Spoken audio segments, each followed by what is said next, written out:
Hello dear students, in today's video we are going to discuss level 1 question 31 to 40. Let's start from question 31.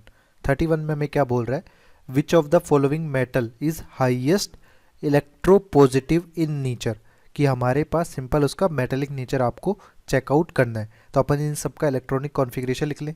जैसे कि यहाँ पर beryllium का electronic configuration अपन लेंगे तो बेरिलियम का एटॉमिक नंबर 4 होता है, तो हमारे पास 1s2 2s2 है।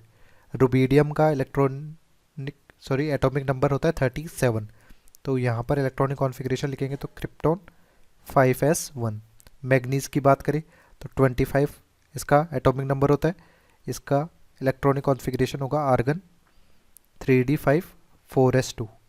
सिमिलरली थेलियम की बात करें तो ये बोरोन फैमिली का एलिमेंट है, थेलियम हमारा 81 होगा, इसका अपन लिखेंगे तो ये जिनोन 6s2 4f14 5d10 और 6p1, ये p ब्लॉक एलिमेंट है। तो यहाँ पर सबसे ज़्यादा इलेक्ट्रोपॉजिटिव कौन सा होगा, एल्कली मेटल्स, जिसके आउटर मोस्ट शेल में केवल एक इलेक्ट्रॉन है, एल्कली मेटल। तो कौन सा ऑप्शन करेक्ट होगा, क्योंकि ये एक इलेक्ट्रॉन रिमूव करने के बाद ये नोबल गैस कॉन्फ़िगरेशन को अटेन कर लेगा। तो सबसे ज़्यादा इलेक्ट्रोपॉजिटिव या मेटेलिक नेचर जो है वो यहाँ पर रुबीडियम का है। सेम ही चीज़ आप क्या देख सकते हो, पीरियोडिक टेबल में भी देख सकते हो कि इनकी सिचुएशंस कहाँ है। बेरिलियम हमारे पास सेकंड ग्रुप एलिमेंट है, इसके बाद रुबीडियम जो है फर्स्ट ग्रुप एलिमेंट है, और हमारे पास थेलियम यहाँ पर बोरोन फैमिली में आ रहा है, और मैग्नीज हमारे पास डी ब्लॉक एलिमेंट है। तो आप लेफ़्ट टू राइट यदि जाते हो तो हमारे पास मेटेलिक करेक्टर जो होता है वो क्या होगा, डिक्रीज होगा, because of ionisation energy increases. But top to bottom यदि जाते हो तो हमारे पास रेडियस इंक्रीज करने की वजह से आयोनाइजेशन एनर्जी डिक्रीज होती है और मेटेलिक करेक्टर क्या होगा, इंक्रीज होगा। इसलिए टॉप टू बॉटम जा रहे हैं अपन अल्कली मेटल्स में, तो रुबीडियम का मेटेलिक करेक्टर इंक्रीज होगा। ठीक है, नेक्स्ट है 32। इससे बोला गया है which of the following species must have maximum number of electrons in D X Y orbital. तो हमारे पास जो डी सबशेल होता है उसमें 5 ऑर्बिटल्स होते हैं, 1 2 3 4। ठीक है, तो इनको अपन नेम लिख सकते हैं जैसे D X Y, D Y Z, D Z X, D X square minus 5 square और एक डी जेड स्क्वायर। ठीक है, यानी एक ऑर्बिटल अपने को चेक करना है जिसमें मैक्सिमम इलेक्ट्रॉन्स कहाँ होंगे ये पता करना है। तो सबसे पहले अपन क्रोमियम की बात करें तो क्रोमियम का जो आउटर मोस्ट इलेक्ट्रॉनिक कॉन्फ़िगरेशन होगा वो क्या होता है 3d5 4s1। तो यहाँ पर डी सब शेल में देखें अपन तो 5 इलेक्ट्रॉन्स आपने भर दिए 5 अलग अलग में, तो यहाँ पर डी एक्स वाई में कितने इलेक्ट्रॉन हो जाएंगे, यहाँ पर केवल एक इलेक्ट्रॉन हो जाएगा। सिमिलरली बी ऑप्शन में देखते हैं Fe3+, यानी 3 इलेक्ट्रॉन आपने रिमूव कर दिए। 3 इलेक्ट्रॉन रिमूव करने के बाद हमारे पास यहाँ पर हो जाएगा 3d5 4s0। तो यहाँ पर भी सेम ही चीज़ होगी, डी एक्स वाई में एक ही इलेक्ट्रॉन होगा। फिर आप देखते हैं see copper plus, copper plus में हमारे पास 3d10 4s0 है। तो यहाँ पर आप देखेंगे 3d10 में तो आप डी एक्स वाई ऑर्बिटल में इलेक्ट्रॉन्स की जो संख्या हो जाएगी वो हो जाएगी यहाँ पे 2। यहाँ पर किसी एक ऑर्बिटल को आप चूज़ कर रहे हो तो यहाँ पे डी एक्स वाई ऑर्बिटल कितने हो जाएंगे 2। तो मैक्सिमम इलेक्ट्रॉन अपने को पूछे गए डी एक्स वाई किस में होंगे, सी यू प्लस में, तो ऑप्शन सी करेक्ट आंसर हो जाएगा। नेक्स्ट है 33। इसमें बोला गया है which of the following graph is correct representation between atomic number Z and magnetic moment. तो जो मैग्नेटिक मोमेंट होता है that is mu equal to root n into n plus 2 Bohr magneton, where n is number of unpaired electron, number of unpaired electron. तो हमारे पास जैसे जैसे number of unpaired electron increase होंगे, number of unpaired electron increase होंगे तो dipole moment भी हमारे पास क्या होगा, इंक्रीज होगा। ठीक है, अब अपन देखते हैं यहाँ पर डी ब्लॉक एलिमेंट्स में, जैसे यहाँ पे इनिशियली D1 था, फिर D2, फिर D3, फिर D4, D5। तो यहाँ पर जब आप इलेक्ट्रॉन्स भरते जा रहे हैं तो अनपेयर्ड इलेक्ट्रॉन हमारे पास कितने नंबर यहाँ पर है 1 2 3 4 5। फिर आप D6 में यदि जाते हैं तो नंबर ऑफ अनपेयर्ड इलेक्ट्रॉन कम होते जाते हैं, D7, D8, D9 और D10। तो यहाँ पर हमारे पास कितने बच जाएंगे 3 2 1 और 0। तो यहाँ पे आप गौर करें तो पहले जब इलेक्ट्रॉन भर रहे हो तो डायपोल मोमेंट क्या कर रहा है, इंक्रीज कर रहा है। फिर हमारे पास डायपोल मोमेंट क्या होगा, डिक्रीज करेगा, सॉरी डायपोल मोमेंट नहीं, मैग्नेटिक मोमेंट। ठीक है, तो हमारे पास magnetic moment versus atomic number का यदि अपन देखें तो जैसे जैसे एटॉमिक नंबर इंक्रीज कर रहा है तो इनिशियली हमारे पास मैग्नेटिक मोमेंट इंक्रीज कर रहा है, कुछ पर्टिकुलर टाइम तक इंक्रीज करेगा और उसके बाद में डिक्रीज होना स्टार्ट हो जाएगा। तो इस तरह से हमारे पास ग्राफ आएगा। ऑप्शन डी हमारा करेक्ट ग्राफ यहाँ पर हो जाएगा। नेक्स्ट है 34। इसे बोला गया if IUPAC name of an element अन इसका मतलब सिंपल सा है, अन के लिए 1 होता है, 1 और 1, तो जेड हमारे पास कितना है 111। अब इस जेड के लिए बोलना है कि इनमें से कौन सा करेक्ट स्टेटमेंट हमारे पास मैच करेगा। तो अपने को सिंपली क्या करना है, इसका एटॉमिक नंबर तो अपने पास दिया हुआ ही, इसका इलेक्ट्रॉनिक कॉन्फ़िगरेशन लिखना है। तो इसका इलेक्ट्रॉनिक कॉन्फ़िगरेशन लिखने के लिए अपन नोबल गैस कौन सी लेंगे, नियर 86 रेडोन लेंगे। ठीक है, इसके बाद में 7th पीरियड स्टार्ट होता है, 7s से स्टार्ट होगा और 7p पे ख़त्म हो जाएगा। अब इसके बीच में 7 - 1 यानी 6d और 5f भी होगा। अब 1 1 1 के लिए इलेक्ट्रॉन्स की फिलिंग करो तो यहाँ पे आ जाएगा 7s2 5f14 6d9 होगा। तो इसको आप करेक्ट लिख सकते हो यदि मोर करेक्ट वे में अपन बोले तो ये 7s0 सॉरी 1 5f14 और 6d10 ये इलेक्ट्रॉनिक कॉन्फ़िगरेशन होगा फुल्ली फिल्ड होने के लिए। बट जो लास्ट इलेक्ट्रॉन है वो किस में जा रहा है, डी सब शेल में जा रहा है, तो ये कौन सा हो जाएगा, डी ब्लॉक एलिमेंट हो जाएगा। तो डी ब्लॉक एलिमेंट्स को अपन क्या कहते हैं, ट्रांजिशन एलिमेंट्स कहते हैं। ठीक है, ये लास्ट सीरीज में नहीं आएगा, ये 6d9 है, यानी हमारे पास जिंक कैडमियम मरकरी से पहले वाले ग्रुप में ये कंसिडर होंगे, इसलिए ट्रांजिशन एलिमेंट इनको बोला जा सकता है, क्योंकि ये फर्दर एक्साइटेड स्टेट में क्या पार्शियली क्या कर सकते हैं, यहाँ पर वैकेंट अनपेयर्ड इलेक्ट्रॉन अपने को प्रेजेंट मिल जाते हैं। ठीक है, तो यहाँ पर सी ऑप्शन करेक्ट आंसर हो जाएगा।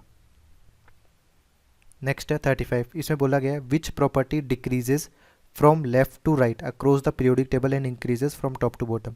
तो देखो लेफ्ट टू राइट यदि अपन जाते हैं तो हमारे पास क्या होता है, जेड इफेक्टिव इंक्रीज होता है एटॉमिक नंबर इंक्रीज करने के साथ साथ, तो रेडियस क्या होगी, डिक्रीज होगी। रेडियस डिक्रीज होने की वजह से इलेक्ट्रोनेगेटिविटी इंक्रीज होती है, आयोनाइजेशन एनर्जी भी क्या होगी, इंक्रीज होगी। आयोनाइजेशन एनर्जी इंक्रीज होगी तो मेटेलिक करेक्टर यानी इलेक्ट्रॉन गिविंग टेंडेंसी जो होगी वो डिक्रीज हो जाएगी। सिमिलरली यदि टॉप टू बॉटम यदि अपन जाते हैं, टॉप टू बॉटम जाने पे रेडियस होती है इंक्रीज होती है because of number of shell increases, तो आयोनाइजेशन एनर्जी हमारे पास क्या होगी, डिक्रीज होगी, और मेटेलिक करेक्टर भी क्या होंगे, इंक्रीज हो जाएंगे। यदि आयोनाइजेशन एनर्जी कम होगी तो इलेक्ट्रॉन को निकालने की टेंडेंसी थोड़ी ज़्यादा हो जाएगी। तो यहाँ पर लेफ्ट टू राइट डिक्रीज जो हो रहा है वो कौन कौन से फैक्टर्स हो रहे हैं, यहाँ पर रेडियस डिक्रीज हो रही है और मेटेलिक करेक्टर डिक्रीज हो रहा है, यानी फर्स्ट और फोर्थ। तो अपने को कौन सा ऑप्शन करेक्ट आंसर है, यहाँ पर ऑप्शन डी करेक्ट आंसर हो जाएगा। नेक्स्ट है 36। इसमें बोला गया consider the following information about element P and Q. तो हमारे पास पी है जिसका पीरियड नंबर तो 2 दिया हुआ है और ग्रुप नंबर 15 दिया हुआ है।